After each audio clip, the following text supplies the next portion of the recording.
আসসালামু আলাইকুম বন্ধুরা, আরেকটা নতুন একটা ভিডিও নিয়ে আসলাম। ছোট মাছের রেসিপি দেখো, প্লিজ কেউ স্কিপ করো না। যারা আমার চ্যানেল নতুন তারা প্লিজ সাবস্ক্রাইব করো বন্ধুরা। দেখো আমি মাছ, এই যে ট্যাংরা আর পুঁয়ে, তখন ট্যাংরা মাছগুলো কি সুন্দর ডিম বাড়িয়ে আছে, কেটে কুটে নিয়েছি, ধোয়া হয়ে গেছে, আর একটু ধোবো। সব রেডি করে নিয়েছি। এখন মাছটা আমি কীরকম করে বানাই তোমরা পুরো ভিডিওটাই দেখতে থাকো প্লিজ। না দেখলে বুঝবে না কীরকম করে বানাই।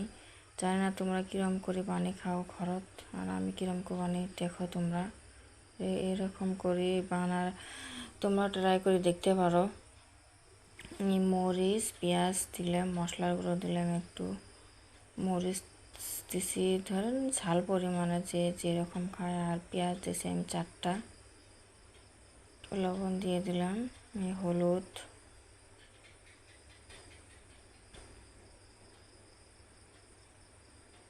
লবণ আগে দিয়েছি, পরে ফির দিবে ধরছিলাম তাই দিলাম না। এগুলো এখন ঠিকসে মাখবো, মরিচ পেঁয়াজগুলো মোলাম করে মাখবো।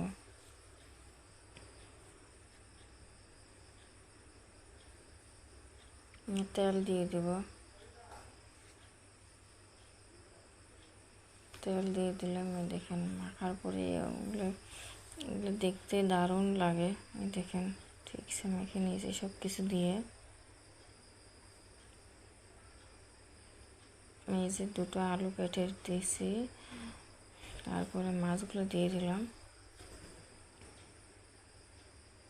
মেখে নিচ্ছে। দেখেন কিরম করে বানাই আমি। ছোট মাছ এরকম করে বানালে ভালো হয়, মাছটা ভাঙে না।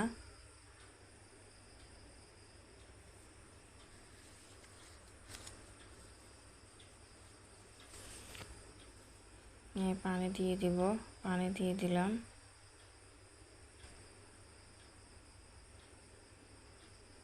এই যে পানিটা দিয়ে দিলাম।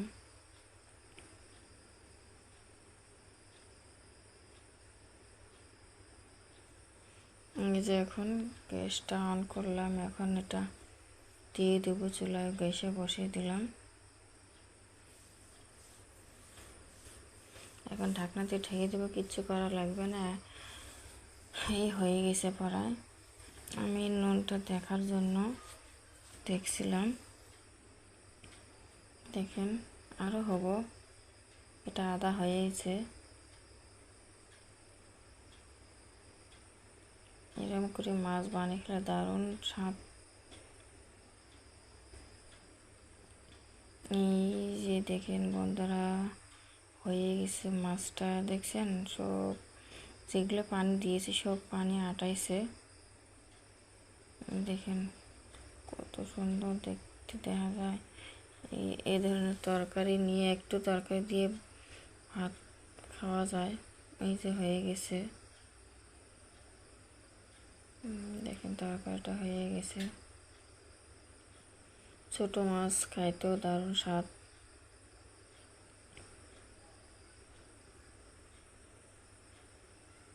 প্লিজ আমার পুরো ভিডিওগুলো দেখো তোমরা। ভিডিওটা এখানে শেষ করলাম বন্ধুরা।